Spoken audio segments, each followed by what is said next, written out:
Good morning, everybody.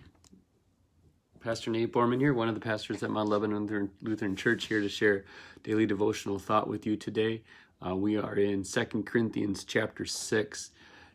And the big idea, the truth that I want you to grab onto today is that you preach a message with your life.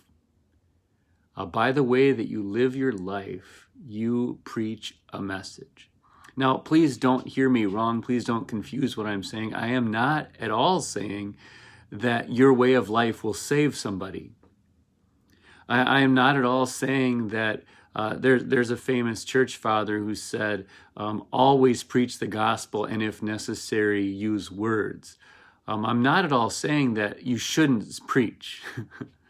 I'm not at all saying that you shouldn't teach. I'm not at all saying that you shouldn't tell the story of Jesus and his love as we sing in one of our hymns.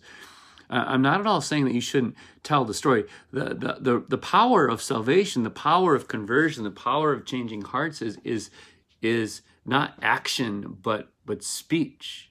God has shown us that from the very beginning of the world. When God created the world and brought everything into being, he created by speaking. God said, let there be, and there was. It's the very nature of God to call things into being by his speaking. So if anyone in this world is going to be saved, if anyone in this world is going to be redeemed, if anyone in this world is going to be converted, it must be with our speech, right? The message. Faith comes by hearing, Paul said to the Romans, faith comes by hearing the message, and the message is heard through the word about Christ. Paul said to earlier in Romans, I'm not ashamed of the gospel, because the gospel, this gospel message, is the power of God for salvation. So please don't hear me wrong. The message is the thing that will actually change hearts. But let me say this, you will save no one with your actions, but you can certainly push people away with your actions. By the conduct of your life, you can discredit the gospel. By the words that you choose to use, by the way that you carry yourself, by the way that you conduct your life, you can put up a stumbling block to the gospel. And see, the thing is, this is why this is an important conversation. This is why this is something that Paul actually seems to address by his own example in 2 Corinthians chapter 6. He says, we put no stumbling block in anyone's path so that our ministry will not be discredited. Rather, verse 4, rather, as servants of God, we commend ourselves in every way, in great endurance, in troubles, in hardships, in distresses, in beatings, in imprisonments, in riots, in hard work, sleepless nights, and hunger, in purity. Paul goes on and on and on.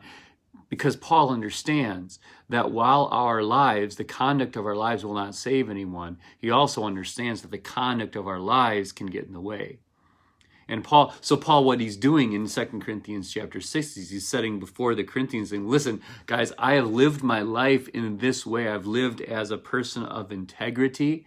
I have endured much. I've endured whatever I had to for the sake of the gospel. I have come not with my own forceful personality, but with the power of the word. I'm looking at a list I've got here. We have always displayed the fruits of the Spirit. We've always been kind and patient and loving, right? We've shown you who we are by the lives that we live. So he's saying, now we've shown you who we are. Now please listen to us.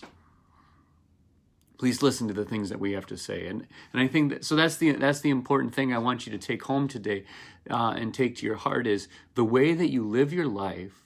And that includes what you say on Facebook, that includes the things that you post, that includes the way you carry yourself. People are watching. In our sermon series through the book of Philippians, we covered a verse that said, you shine like stars. And why do we shine like stars? Why do we stand out in this world? Because of our way of life. When we don't grumble and complain, as Paul said to the Philippians, when we don't grumble and complain, we stand out, we shine like stars. When people, Jesus told us to let your light shine before men that they may see your good deeds. So in other words, you're showing them who you are. You're showing the world whose you are by the life that you live. So walk carefully today. And walk carefully today. Consider carefully how you live, how you speak, what you say, because your way of life is like a star. And we want our way of life to be a star that draws people to Jesus, that draws people to hear what we have to say. But I want to wrap up by saying this, because that feels like a lot of pressure, that like you can screw it up. And I want to say, yeah, your life does matter. The way you conduct your life does matter. But or I should maybe say and. I got to stop saying but when I mean and Jesus can overcome. The message of his gospel is greater than any hindrance you can put up in the way of the gospel. The Apostle Paul never should have been a believer. There were too many obstacles. But the Holy Spirit broke all those walls down and changed his heart. And the Holy Spirit can do that too. So, one, watch how you live. Live in such a way that people can see who you are and want to know more about who you are and why you believe what you believe, and trust that God will save people, really in spite of you. So have a great day, everybody. I want to invite you to a Bible study tonight. It's going to be in person here at church in the community room. It will also be online on Zoom, and I'm going to try to stream it on Facebook as well. I will share the Zoom information in our family Facebook group. If you want the information, please reach out to me in either the comments below or in a private message. I'd love to share that information with you so that you can be part of that Bible study. We're calling it God's Government because we want to have a better understanding of how God's working in this world through the church and the state. We want to have a better understanding of that. So I'd love to have you in study with us tonight, either online or in person. The study starts at 6:30, and would love to have you tonight. So have a great day, everybody. The Lord be with you all and grant you his peace.